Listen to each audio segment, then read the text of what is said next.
ጤና ይስጥልን ክብራትና ክብራን አድማጮቻችን እንደምን አመሻችሁ። የዕለተ እሁድ የምሽት ፕሮግራማችን ነው ጀመረ። ከሁሉ አስቀድመን መልካም ምሽት፣ ሰላም ምሽት እንዲሆን እንመኛለን። በቅድሚያ የሰዓቱን ዜና እናቀርባለን። ዛም ወቅታዊ ዘገባና ቃለ ምልልሶች እናቀርባለን። ቆይታችሁ እስከ ፕሮግራማችን መጨረሻ ድረስ ከኛ ጋር እንዲሆን አስቀድመን እንጋብዛለን። አሁን የሰዓቱን ዜና በቅድሚያም አርዕስተ ዜና። እስራኤልና አሜሪካ በጥምረት በኢራን ላይ ያካሄዱት ያለው የጦር ዘመቻ ዛሬ አንድ ወርን አስቆጠረ። የጥምሩ መንግስት የ2026 ዓ.ም የሀገሪቱን በጀት ዛሬ በምልዓተ ጉባኤ ያጸድቃል ተብሎ ይጠበቃል። የእስራኤል ጦር ጠቅላይ ኤታማዦር ሹም ሌፍተናል ጄኔራል ኢያል ዛሚር በሰራዊቱ ውስጥ ከፍተኛ የሆነ የሰው ኃይል እጥረት አለ ማለታቸውን መንግስት መፍታት ያለበት ችግር መሆኑን የገንዘብ ሚኒስትር በጻለል ስሞትሪች ተናገሩ። የጣሊያን ጠቅላይ ሚኒስትር ጆርጂያ ሜሎኒ የእስራኤል ባለስልጣናት የኢየሩሳሌም የላቲን ፓትርያርክ ካርዲናል ኢየሱስ ተቀብሮበት ነበር ወደ ተባለው ቤተ ክርስቲያን እንዳይገቡ መከልከላቸውን አወገዙ። የሚሉት የሰዓቱ ዋና ዋና ዜናዎች ናቸው። ዝርዝሩ እነሆ።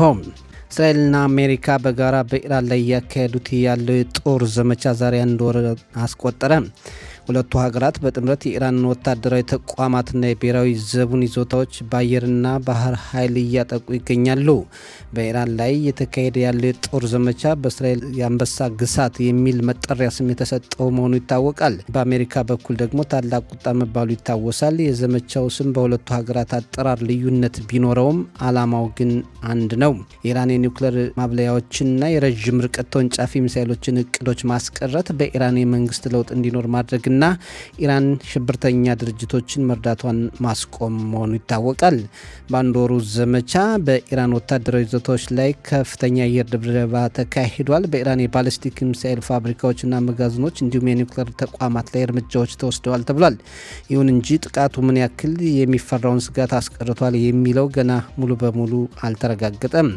በዚህ የጦር ዘመቻ የኢራን ወታደራዊና ፖለቲካዊ ከፍተኛ አመራሮችን መደምሰሳቸው ይታወሳል። ሀገሪቱ ከሌላው ዓለም ጋር የምታካሄደው የዕለት ከዕለት እንቅስቃሴም ተቋርጧል። ከፍተኛ የሆነ ኢኮኖሚ ኪሳራም እየደረሰባት ይገኛል። የፈረሱ ተቋማት በቢሊዮን የሚቆጠር ገንዘብ የሚያወጡ መሆናቸውም ይታወቃል። ይህ በእንዲህ እንዳለ ዛሬም በኢራን የሚካሄደው የጦር ዘመቻ ተጠናክሮ ቀጥሏል። በተለይ የኢራን አብዮታዊ ዘብ የጦር መሳሪያ ማምረቻዎች ትኩረት የተደረገባቸው ናቸው። ዛሬ የሚሳኤልና ድሮን ማምረቻዎች በብዛትም ጥቃት እየተፈጸመባቸው ይገኛል ተብሏል። ኢራን ይህ ሁሉ እርምጃ እየተወሰደባትም ወደ እስራኤል ክልል የረዥም ርቀት ተወንጫፊ ሚሳይሎችን መተኮሷን ቀጥላለች። ከጦርነቱ መጀመሪያ አንስቶ እስከ ዛሬ ድረስ በመቶዎች የሚቆጠሩ የረዥም ርቀት ተወንጫፊ ሚሳይሎችንና ድሮኖችን ተኩሳለች። ከ90 ከመቶ በላይ በአየር መቃወሚያዎች ከሽፈዋል። በኢራን የከባድ መሳሪያ ጥቃት እስካሁን 22 ሰዎች ህይወታቸው አልፏል። ከ1500 በላይ ዜጎች ደግሞ ቆስለዋል። ብዙዎች በቀላል ሁኔታ የቆሰሉና በድንጋጤ የተጎዱ ናቸው። ኢራን በየጊዜው የምትተኩሳቸው የረዥም ርቀት ተወንጫፊ ሚሳይሎች በንብረት ላይም ብዙ ጉዳት እያደረሱ ይገኛሉ። ትናንት በኢሽታኡል ሰፈር፣ ዛሬ ደግሞ በደቡብ በራማት ሆቬቭ አካባቢ በሚገኝ ፋብሪካ ላይ ጉዳት አድርሷል። በፋብሪካው ቅጥር ግቢ የሚኖሩ ሰዎች በቤታቸው እንዲቆዩ የደጀን ዕዙ መመሪያ አስተላልፏል። ይህም አደገኛ ኬሚካል ጉዳት ያደርሳል በሚል ስጋት ነው። መመሪያው የናኦት ሆቬቭ እና አካባቢዋን ነዋሪዎች አያጠቃልልም ተብሏል። የዲሞና ከተማ ከንቲባ ቤኒ ቢቶን በበኩላቸው ለከተማዋ ለየት ያለ መመሪያ ያልተላለፈ መሆኑን ገልጸዋል። እስራኤል በሊባኖስ የሂዝቦላን ድርጅት መዋጋቷን አጠናክራ እንደቀጠለች ነው። የእስራኤል መከላከያ ሰራዊት የአየር ኃይሉና የምድር ጦሩን በደቡብ ሊባኖስ በማሰማራት ሂዝቦላን በከፍተኛ ሁኔታ እየተዋጋው ቢሆንም የሂዝቦላ ድርጅት ወደ እስራኤል ክልል በርካታ ሮኬቶችና ድሮኖችን በመተኮስ በየጊዜው በሰውና ንብረት ላይ ጉዳት እያደረሰ ይገኛል። የእስራኤል ጦር ከሰሜን ሊታኒ ወንዝ አካባቢ ያሉ ቦታዎችን ዛሬ መቆጣጠሩ ተገልጿል። ጦሩ ያን አካባቢ ከለቀቀ ከ26 ዓመታት በኋላ ነው በደቡብ ሊባኖስ ወሳኝ የተባለውን ቦታ መያዙ የተገለጸው። በተለይ ከሊባኖስ ድንበር በቅርብ ርቀት የሚገኙ ከተሞችና ሰፈሮች የጥቃቱ ገፈት ቀማሾች ሆነዋል። ከነዚህ ከተሞች መካከል ኪሪያት ሽሞን አንዷ ስትሆን ከሊባኖስ ድንበር እስከ 5 ኪሎ ሜትር ርቀት ስለምትገኝ ብዙ ጉዳት እየደረሰባት ነው ተብሏል። በዚህ ምክንያትም በአስሮች የሚቆጠሩ የከተማዋ ነዋሪዎች ለከተማዋ ሙሉ በሙሉ መከላከያ እስኪኖር ድረስ ዜጎችን መንግስት ወደ ሌላ ቦታ እንዲያዛውር ለከፍተኛው ፍርድ ቤት ማመልከቻ አቅርበዋል። ከተማዋ ነዋሪዎች አሁን ባለው ጦርነት ለሕይወታቸው የሚያሰጋቸው መሆኑን ገልጸዋል። እንደሚታወቀው ባለፉት 2 ዓመታት በጋዛ በነበረው ጦርነት ምክንያት ሂዝቦላም ተሳታፊ ስለነበረ ከተማዋ ነዋሪዎች ወደ ሌላ ቦታ እንዲዛወሩ ተደርጎ ገና መመለስ ከመጀመራቸውና ከተማዋን መልሶ ለማቋቋም እቅዶችና ሙከራዎች በተነደፉበት ወቅት ነው እንደገና ሂዝቦላ የሮኬትና ድሮን ናዳ እያወረደባቸው ያለው። የጥምሩ መንግስት የ2026 ዓ.ም የሀገሪቱን በጀት ዛሬ በክኔሴት ምልዓተ ጉባኤ ያጸድቃል ተብሎ ይጠበቃል። ክኔሴቱ በአሁኑ ወቅት በበጀቱ ዙሪያ ቀርቦ ውይይት እያደረገበት ይገኛል። የበጀቱ አስፈላጊነት በተመለከተ የመንግስት አካላት ያብራራሉ። የተቀናቃኝ ፓርቲ አባላት ደግሞ ጉድለት ነው ያሉትን በማንሳት ይተቻሉ ተብሏል። ክኔሴቱ በመጨረሻም በሁለተኛና ሶስተኛ ድምፅ አሰጣጥ ዛሬ ያጸድቀዋል ተብሎ ይጠበቃል። ለበጀቱ አለመጽደቅ እንደ እንቅፋት ሲታሰብ የነበረው የዘመቻ ህጉ ነው። እሱም በጦርነቱ ምክንያት ለሌላ ጊዜ ተራዝሟል። በ2026 ዓ.ም የተመደበው የሀገሪቱ በጀት በጠቅላላው 699 ቢሊዮን ሸቄል ሲሆን ከዚህ ገንዘብ መካከል ከፍተኛውና 142.6 ቢሊዮን ሸቄል ለመከላከያ ሚኒስቴር ተመድቧል። ለትምህርት ሚኒስቴር 96.7 ቢሊዮን ሸቄል፣ ለጤና ጥበቃ ሚኒስቴር ጽህፈት ቤት 63.34 ቢሊዮን ሸቄል፣ የብሔራዊ ዋስትና ቢቷህ ሎሚ ወደ 64 ቢሊዮን ሸቄል የተቃረበ ገንዘብ ተመድቦለታል። ለብሔራዊ ደህንነት ጥበቃ መስሪያ ቤት 30.40 ቢሊዮን ሸቄል፣ ለማህበራዊ ጉዳይ መስሪያ ቤት 13.97 ቢሊዮን ሸቄል፣ ለጠቅላይ ሚኒስትሩ ቢሮ 5.5 ቢሊዮን ሸቄል፣ ለህግና ፍትህ ቢሮ 5 ቢሊዮን ሸቄል ተመድቧል። ለሌሎች በርካታ መንግስታዊ መስሪያ ቤቶችም እንዳስፈላጊነቱ በጀት ተመድቦላቸዋል። በዚህ ዓመት የሀገሪቱ በጀት ላይ በጥምሩ መንግስት ምስረታ ወቅት ለተደረሰበት ስምምነት ብዙ ገንዘብ መመደቡና ለጦርነቱ ወጪ ሲባል ከእያንዳንዱ መንግስታዊ መስሪያ ቤት 3 ከመቶ እንዲቀነስ ተወስኗል መባሉ ይታወቃል። ብሎም የሀገሪቱ በጀት ጉድለት ወደ 4.9 ከመቶ ከፍ እንዲል ተደርጓል ተብሏል። የእስራኤል መከላከያ ሰራዊት ጠቅላይ ኤታማዦር ሹም ሌፍተናል ጄኔራል ኢያል ዛሚር በጦሩ ውስጥ ከፍተኛ የሆነ የሰው ኃይል እጥረት አለ ማለታቸው የዘመቻ ህጉን መደንገግ የሚገባን መሆኑንና የመደበኛ ወታደሮችን የአገልግሎት ጊዜ ማራዘም ያለብን መሆኑን የሚያመላክት ነው በማለት የገንዘብ ሚኒስትር በጻለል ስሞትሪች ተናገሩ። የገንዘብ ሚኒስትሩ እንዳሉት በሰራዊቱ ከፍተኛ የሆነ የሰው ኃይል እጥረት አለ በማለት ኤታማዦር ሹሙ ህግን አጽድቁ ማለታቸውን እደግፋለሁ። እኛ እንደ ሀገርና መንግስት ለተጠባባቂ ወታደሮች የሚያስፈልገውን ነገር እያደረግን ቢሆንም በጦር ያለውን ችግር አይፈታውም። ኤታማዦር ሹሙ አባባል ትክክል ነው። እንደ ፖለቲካ አመራር ይህን ችግር መፍታት አለብን። የዘመቻ ህጉን መደንገግና የሀሬዲም ወጣቶችን በብዛት የሚያዘምት እንዲሆን ማድረግ አለብን። ይህም የጦሩን የሰው ኃይል ጥረት ቁጥር ያበዛዋል። ጎን በጎን ደግሞ የመደበኛ ወታደሮችን የአገልግሎት ጊዜ ማራዘም አለብን ብለዋል። የገንዘብ ሚኒስትርና በመከላከያ ሚኒስቴር ጽህፈት ቤት የሚኒስትር ስልጣን ያላቸው በጻለል ስሞትሪች። ይህ በእንዲህ እንዳለ በመከላከያ ሰራዊቱ ያለው የሰው ኃይል እጥረት ከፍተኛ መሆኑ ይታወቃል። ከ10 ሺህ በላይ ተዋጊ ወታደሮች እንደሚያስፈልጉ ከአሁን በፊት ተደጋግሞ ሲነገር ቆይቷል። በሻቲድ ፓርቲ ክኔሴት አባል ራም ቤን ባራክ በኢራን እየተካሄደ ባለው ወታደራዊ ዘመቻ ዙሪያ ዲፕሎማሲያዊ ጥረት ካልተጨመረበት የጦርነቱ ዓላማዎች እየጠፉ ሊሄዱ ይችላሉ በማለት አስጠነቀቁ። ራም ቤን ባራክ ከረሸት ቤት ራዲዮ ጣቢያ ጋር ዛሬ ባካሄዱት ቃለ ምልልስ እንደገለጹት በኢራን ላይ እየተካሄደ ባለው ጦርነት የሚያስደንቁ ድሎች ተመዝግበዋል።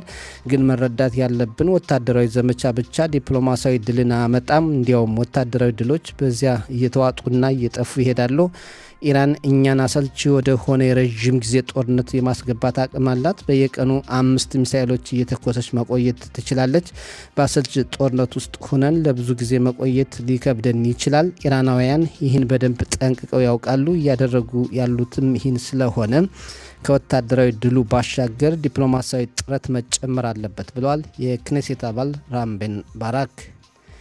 የጣሊያን ጠቅላይ ሚኒስትር ጆርጂያ ሜሎኒ የእስራኤል ባለስልጣናት የኢየሩሳሌም የላቲን ፓትርያርክ ካርዲናል ኢየሱስ ክርስቶስ ተቀብሮበት ነበር ወደ ተባለው ቤተ ክርስቲያን እንዳይገቡ መከልከላቸውን አወገዙ።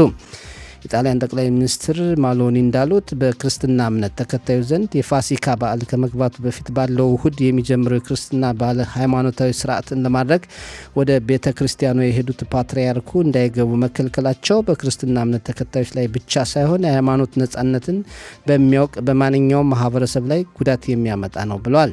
የጣሊያን ውጭ ጉዳይ ሚኒስቴር ጽሕፈት ቤት በሮማ የሚያገለግሉትን የእስራኤል አምባሳደር በጉዳዩ ማብራሪያ እንዲሰጡ ጋብዟል።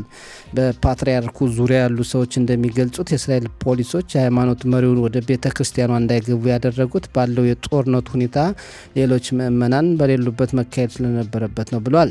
ፓትርያርኩ በመላው ዓለም ለሚገኙ የእምነቱ ተከታዮች ዝግጅቱን በቀጥታ በቴሌቪዥን ያስተላልፉ ነበር ተብሏል።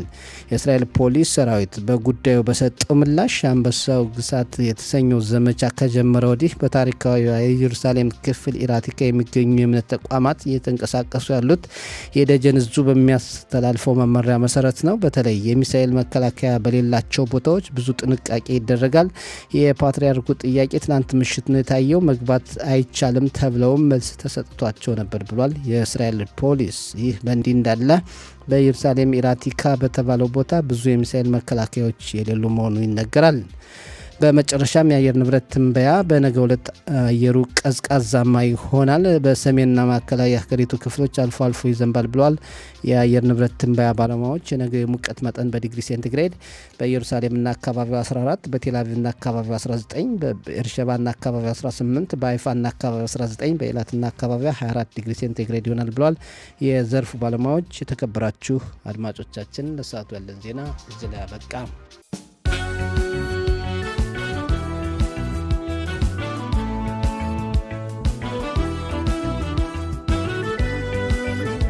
የተከበራችሁ አድማጮቻችን ስርጭታችን እንደቀጠለ ነው። አሁን ደግሞ ባለው የጦርነት ሁኔታ ከጋዜጠኛ አብርሃም ይርዳይ ጋር እንወያያለን። ጋሽ አብርሃም እንዴት አመሸህ? እንደምን አመሻችሁ? እንደምን ዋላችሁ? እኛ ደህና ነን። እናንተ እንዴት ነህ? ሰላም ነን። ሰላም ያው በተቻለ መጠን በሀገሪቱ ባለው ሁኔታ እንደ ህዝባችን ያው በጨነቅ ሮት አልታጣም እንደዛ ነው። ቀላል አይደለም። ሁሉም በመላ ሀገሪቱ አሁን ያለው ይሄ አካባቢ ነው ተብሎ የሚተው አይደለም። የትም ቦታ ጥንቃቄ የሚያስፈልገው ነው። አይቸው እንዳለው ሰምተዋል። ጥንቃቄ እናደርግ። በተረፈ እንግዲህ አንድ ወር ዛሬ ሞላው ጦርነቱ። የነበሩ አላማዎች የተቀመጡ ነበሩና እነሱ ተሳክተዋል ወይ? ምን ይቀራል ባንተ እይታ? አላማው የጦርነት አላማ ግቡም መታ ወይም ተሳካ ለሚለው ጥያቄ እንግዲህ አንድ ጊዜ ተመቶ አንድ ጊዜ አላማው ተገኝቷል ማለት አይቻልም። ግን ብዙዎቹ ከአላማዎቹ ብዙ ተሰርተዋል። ሁላችን እንደምናውቀው እስራኤል ትጥፋ፣ ከምድር ትጥፋ፣ ትደመሰስ እያሉ ለ40 ዓመት ያህል ያወጁት የኢራን መሪ አሊ ኻሜኔይ ከፍተኛ መሪ ተብለው የሚታወቁ አሊ ኻሜኔይ በ28 ፌብሩዋሪ ወይም የካቲት ላይ እንደተገድለዋል። በዚህ ነው የተከፈተው ጦርነቱ እና ዋናው አላማ ተገኝቷል።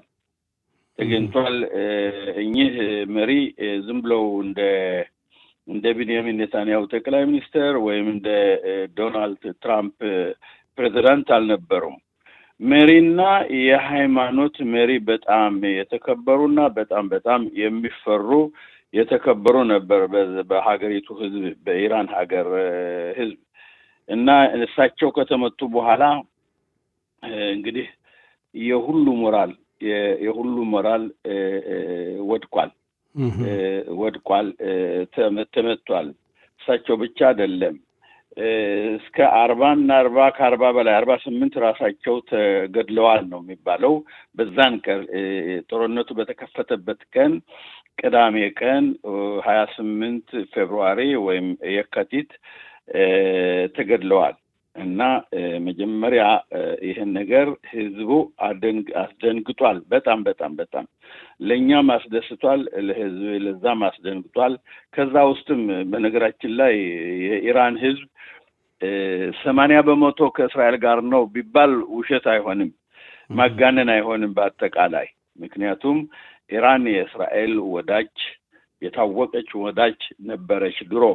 በጣም የታወቀች እስራኤል ከዛ ነበረች፣ የታወቀች ነበረች። እነዚህ የሃይማኖት መሪዎች የንጉሱ ስልጣን ንጉሱ አውድቀው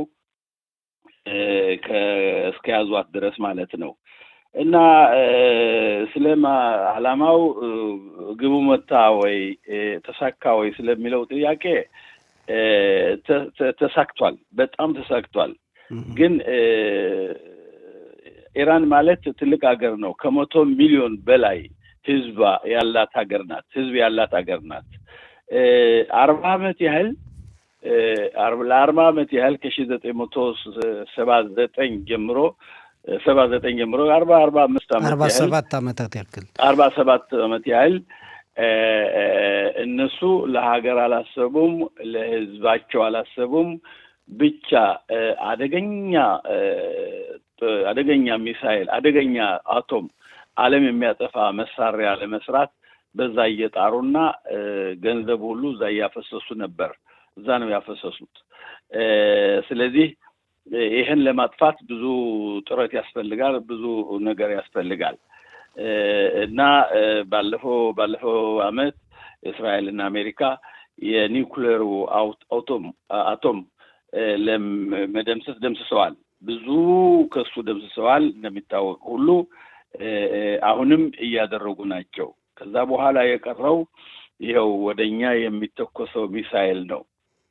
ሚሳኤሉ ስለዚህ በአብዛኛው ተሳክቷል ማለት ይቻላል። ያው መቼም ሙሉ በሙሉ እያንዳንዱ መፈተሽ የሚያስፈልገው ቢሆንም ግን እንዳልከው 47 ዓመታትን ያክል ብዙ ሲጥሩ የጦር መሳሪያ ሲሰሩ የኒውክሌር እቅድን ሲያከናውኑ የቆዩትን በአንድ ወር ውስጥ ሀሳባቸውን እቅዳቸውን ማሽመድመድም ሌላ ስኬት ነው የምትለን? በጣም እንደዛ ነው። አዎ ይኸውልህ ኢራን እንዳልኩ ትልቅ ሀገር ናት። ከ100 ሚሊዮን በላይ ህዝቧ እና የሰማያዋ በእስራኤልና በአሜሪካ ነው እየተገዛ ያለው። በሰማይ በአየር ፍጹም ነገር የላትም። በእሷ እየተገዛ ነው ያለው። ዛሬና በዚህ ባለፈው ትናንትናና ዛሬ 140 ቦታዎች የእስራኤል አየር ኃይል በተለይ የእስራኤል ኃይልና የአሜሪካ 140 ዓላማዎች መትተዋል። በጣም ትላልቅ ነገር ያሉባቸው ከነሱ ውስጥ የባሊስቲክ ሚሳይል የሚባለው የሚሰራውና ሌላም መጥተዋል። ከዛም ብዙ መጥተዋል። እንደመቱ ነው እየተነገረ ያለው እና ይህ ዋናው ጦርነቱ እንደተጀመረና ጥቂት ቀናት እንደሆነው ያው መንግስቱ ወድቆ ሌላ መንግስት እንዲቆም ነበር የታሰበው። ግን የጦርነቱ ዓላማ ያሁኑ ያለው መንግስት አፍርሶ አውድቆ ሌላ መንግስት እንዲመሰረት የሚል አይደለም የነበረ። መጀመሪያ ተጨማሪ ሊሆን ይችላል፣ ግን እሱ አይደለም የነበረ። ተጨማሪ ሊሆን ይችላል እና በዛ ሳቢያ በሀገሪቱ በተፈጠረው ሳቢያ በጦርነቱ ምክንያት መንግስቱ ወድቆ ሌላ መንግስት ቅቡል የሆነ በምዕራባውያን በእስራኤል በአሜሪካ ቅቡል የሚቀበሉት እንዲቆም ነበረ። ከዛ በፊት እንደምናስታውሰው ከጦርነቱ በፊት የኢራን ህዝብ በቃ መሮት በጣም ተገፍቶ በጣም ተሰቃይቶ ሰላማዊ ሰልፍ በብዙ ሺህ የሚቆጠሩ ህዝቦች ሰላማዊ ሰልፍ አድርገዋል በሀገሪቱ። ሰላማዊ ሰልፉ መንግስቱ በመቃወም ነው። መብታችን አልተከበረልንም፣ ለሴቶችም ወንዶችም መብት አልተከበረም። የሀገሪቱ ሀብት እየጠፋ ያለው ወዳልሆነ ስራና ወዳልሆነ ቦታ ነው። በህዝቡ ላይ ብዙ ችግር አለ፣ የኢኮኖሚ ችግር አለ። የሀገሪቱ ገንዘብ በጣም ወድቋል። ቦካል $1 ወደ 10 ሚሊዮን የነሱ ሆኗል። እኔ እስካወስኩት ድረስ በሚሊዮን የሚቆጠሩ ነው። $1 ዋጋው እንደዛ ሆኗልና ወድቋል፣ ረክሷል፣ ገሽቧል በጣም እና ይሄ ኢራን እንደሚታወቀው ብዙ ነዳጅ አላት። ይሄም ብዙ ተቋርጧል። ብዙ የሚገዛት የለም። እንዳይገዙና ከሷ ጋር ሸቀጥ እንዳይሸቀጥ ህዝብ እንዳይወጣ እንዳይገባ ተከልክሏል። እነ ቻይና ወይም እነ ሩሲያ ምናምን ካልሆኑ በስተቀር ሌላ ሀገራት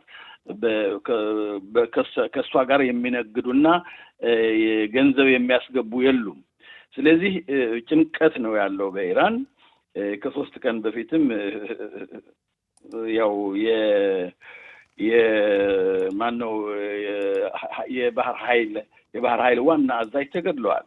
26 የዚህ ወር ተገድለዋል። እና እስራኤል በመኝታ ቤታቸውም እየገባች ታጠፋቸዋለች። በጣም ስጋት ነው ይሄ። በጣም እነሱ መሪዎች በየጊዜውና በየደቂቃው ስለ ህይወታቸው የሚያስቡበት ሁኔታ ነው ተፈጥሮ ያለ። ስለዚህ አብዛኛው ኢላማ ተሳክቷል ማለት ይቻላል ነው። ጥሩ። እዚህ ጋር በተያያዘ እንግዲህ ደግሞ እነሱን በመደገፍ እስራኤልን እየተዋጉ ያሉት የሂዝቦላ ድርጅት አለ። የእሱን ታጣቂዎችም ለመደምሰስ እስራኤል ከፍተኛ እርምጃ እየወሰደች ነው። እንዲሁም ዛሬ እንደሚነገረው በደቡብ ሊባኖስ እስካሁን ከ2000 ጀምሮ ያልያዘችውን ቦታ እስራኤል እንደገና ይዛለች፣ ተቆጣጥራለች የሚል ነገር አለና የሊባኖስን ጦርነት ሁኔታስ እንዴት አየው? ይኸውልህ የሊባኖስ ጦርነት ሊባኖስ ሂዝቦላ ማለት ኢራን ነው። በሷ ነው የሚንቀሳቀስ። በጀነራሎቿ ነው የሚመራው። በሷ በጀት ነው የሚንቀሳቀሰው። ሁላችን እንደምናስታውሰው ባለፈው አመት ሂዝቦላ በጣም እንደተዳከመና በጣም እንደ ጦርነት እንደማይወጣ መስሎ ታይቶን ነበር። አሁን ግን ውስጥ ለውስጥ በዚህ በአመት ውስጥ ኢራን በተቻለ መጠን እሱን እያስታጠቀች ብዙ በጀት እያፈሰሰች ብዙ ነገር እያደረገች እንደገና ራሱ አቅንቷል። ቢሆንም ዛሬ ጠቅላይ ሚኒስትር ቤንያሚን ኔታንያሁ በሰሜን ክፍል ሀገር በዛ ጉብኝት አድርገዋል እና ዛሬ ቀን በሊባኖስና እስራኤል የሚለያይ የነበረው መሬት አስፍተነዋል፣ እንዲሰፋ ትዕዛዝ ሰጥቻለሁኝ። ስለዚህ የሊባኖስ ደቡብ ሊባኖስ የሚባለው ሁሉ ሳይሆን ብዙ በእጃችን ነው ያለ እና በዚህ ምክንያት እናጠፋዋለን፣ እናደክመዋለን። የሂዝቦላ የሚባለውም እናደክመዋለን ብለዋል። ሁሉም ጠቅሰዋል። በሱሪያ እንዴት እንደነበረ፣ በጋዛ እንዴት እንደነበረ፣ ጋዛ እንዴት እንደሆነች በእኛ ሊባኖስ እንዴት እንደሆነች፣ ሱሪያ እንዴት እንዳደረግናት ሁሉም ጠቅሰዋል። ሱሪያ የእስራኤል ቀንደኛ ጠላት ነበረች፣ ከኢራን ያላነሰ። አሁን ያው ወዳጃችንን ለማለት ይቻላል ወደ ወዳጅነት ተለውጧል። የሷ ከኛ ያለ ግንኙነት በይፋም ባይሆን ያው ወደዛ ነው እያመራ ያለው። ስለዚህ ይህን ሁሉ ሰርተናል እና አሁንም እየቀጠልን ነው ብለው ጠቅላይ ሚኒስትር ተናግረዋል። ሂዝቦላ የጸረ ታንክ የሚተኩሳቸው ተኩሶች ሮኬቶች እናጠፋቸዋለን፣ እንመታቸዋለን ብለዋል። እኔ እንደሚመስለኝ እስራኤል በጣም የተቻላትን ሁሉ ያህል አላደረገችም ሂዝቦላን ለማጥፋት። ምክንያቱም የሂዝቦላ ሁኔታ በጣም የተለየና በጣም የሚያደናገር ሁኔታ ነው ያለ። ለምን? ሂዝቦላ ማለት በሊባኖስ ውስጥ የሚሰራ ሊባኖስ ማለት መንግስት ያለው ሀገር የታወቀ ሀገር ማለት ነው። ራሳቸው ጠቅላይ ሚኒስትር አላቸው፣ ሁሉም አላቸው። ሂዝቦላ ግን ድርጅት ነኝ ብሎ በሀገሪቱ በፓርላማም በመንግስትም ተወካዮች ያሉት በሀገሪቱ ያለ መንግስቱ ፍቃድ እየተንቀሳቀሰ ያለ ነው። ለብዙ ዓመታት ያህል እስራኤልን ለመጉዳት በኢራን እየተንቀሳቀሰ እየተደገፈ የሚንቀሳቀስ ያለ ለስራሳት ወደ 2500 የሚሆኑ ባላስቲክ ሚሳይሎች ነበሯት አሉ።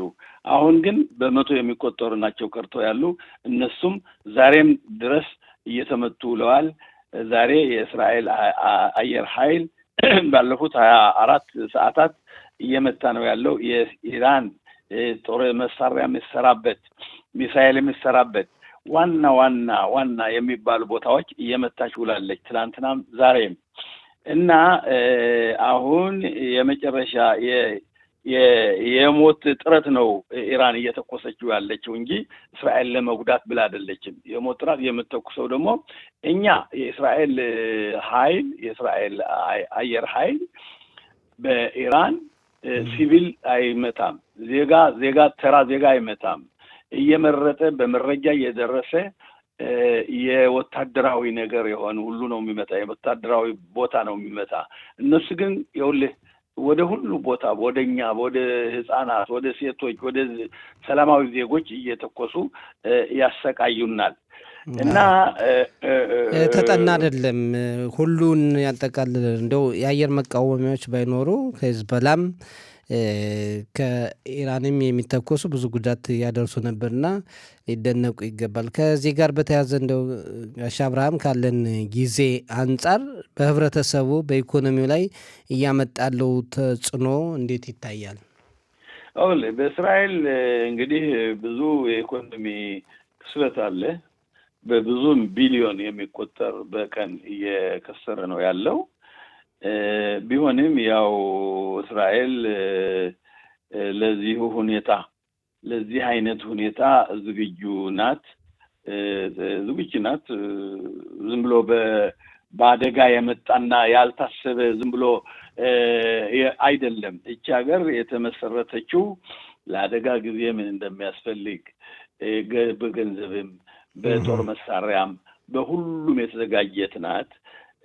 ያው እንዳልኩ ብዙ ወጪ ያስፈልጋል፣ ብዙ ነገር አለ፣ ብዙ ክስረት አለ። በቢሊዮን የሚቆጠር በየቀኑ እየጠፋ ነው ያለው። ቢሆንም በሀገራችን መተማመን አለብን። ምክንያቱም እስራኤል የተዘጋጀች ለሁሉም የተዘጋጀች ሀገር ስለሆነች ብዙ መሰቃየት የለብንም።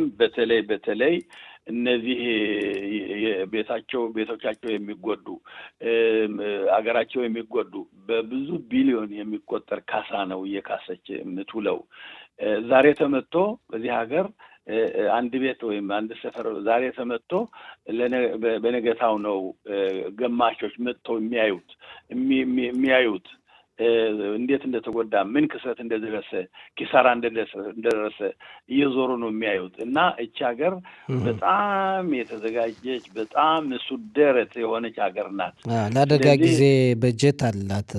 አዎ ጦርነት ነው እንግዲህ የህልውና ጦርነት ነው። ያው ይቀጥላል። ግን ያው በዚህ በኢኮኖሚ ላይ የሚያመጣው ተጽዕኖ ከፍተኛ ነው። ቅድም እንደገለጽከው ከዚህ ጋር በተያያዘ የሀገሪቱ በጀት ዛሬ ምሽት ጀምሮ እንግዲህ ያው እየተወያዩበት ነው። ሌሊቱን ይጸድቃል ተብሎ ይታሰባልና እዚህ ላይ የምትለው ካለ? ያው እንግዲህ የሀሪዲም የሃይማኖተኞቹ ሃይማኖት አክራሪዎቹ ሀሪዲም ጉዳይ ከተፈታ ብዙ ችግር የሚመጣ አይመስለኝም። የእነሱን ጥያቄ ለማሟላት የእነሱን የሚጠይቁት ለማሟላት ወደ 6 ቢሊዮን ወይ 6 ሚሊያርድ ሼክል ተሰጥቷቸዋል ነው እየተባለ ያለው። ይህ ከሆነ በኋላ እነሱም እንደማያስቸግሩ ነው የሚረዳኝ። በጀቱም ያልፋል። በተለይ አሁን በጦርነት ጊዜ ስላለን መንግስት ለማውደቅ ወይ መንግስት ለማሰናከል ያለው ኦፖዚሽኑ ካልሆነ ተቃዋሚዎቹ ካልሆኑ በመንግስት ውስጥ የዚህ አይነት ሀሳብ ያለ አይመስለኝም። ዋናው ችግሩ ተፈቷል። የጠየቁት ተቀብለዋል። ስለዚህ እንደሚያልፍና ብዙ ችግር እንደማይኖር ነው የምገምተው። ጥሩ ጋሽ አብርሃም በጣም ነው እናመሰግን። ራስን ጠብቅ። እንግዲህ ቀላል አይደለም ያለንበት። በጣም ነው እናመሰግን። መልካም ምሽት። ኦኬ መልካም ምሽት ደህና ሁኑ።